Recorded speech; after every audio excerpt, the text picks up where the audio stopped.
Perhatian orang Banting dan berdekatan. Satu lagi festival kunyahan sedang berlangsung kat tempat kita sekarang. Sampai Ahad ni je tau. Dekat mana?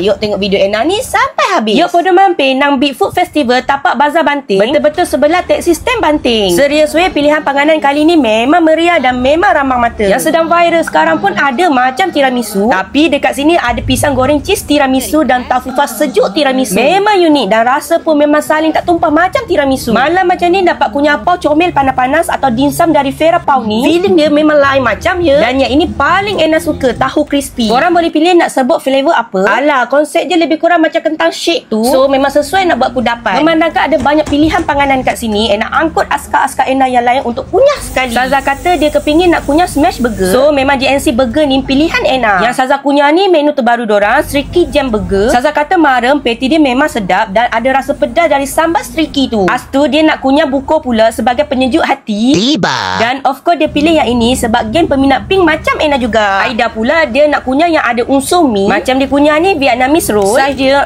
gendut-gendut je. Kunyah satu pun dah marem dah. Dan lepak waktu malam kunyah tom yum kung panas-panas macam ni memang aroi mak-mak. Bukan itu je, pan pizza macam yang Emma kunyah ni pun ada wah. Ada banyak pilihan topping. Nak kunyah topping sebelah lain pun boleh. Yang lagi syok, diorang akan masak panas-panas depan mata. Untuk minuman pun aki temen yo. Air balan yang best-best pun tersusun ni Emma pun sampai jadi ramah mata. Air ala-ala dalam tin ni pun ada. Air ala-ala macam cabaang ni pun ada. Yang hitam-hitam tu of course lah cincang. Rasa air ni not bad bagi Ena. Ada sedikit manis dan sedikit masin. Pemanis-pemanis mulut pun sama naik weh. Donat susu berayak ni pun ada. Cheese tart buncit macam tak ada hari esok pun ada. Pemanis dari negara Timur Tengah pun ada. Serius sedap tau baklava dorang. Selain panganan, mini zoo pun ada. Playground untuk anak-anak kecil pun ada. Nak tahu ada apa lagi? Yuk serbu hari ni juga. Memang marem weh.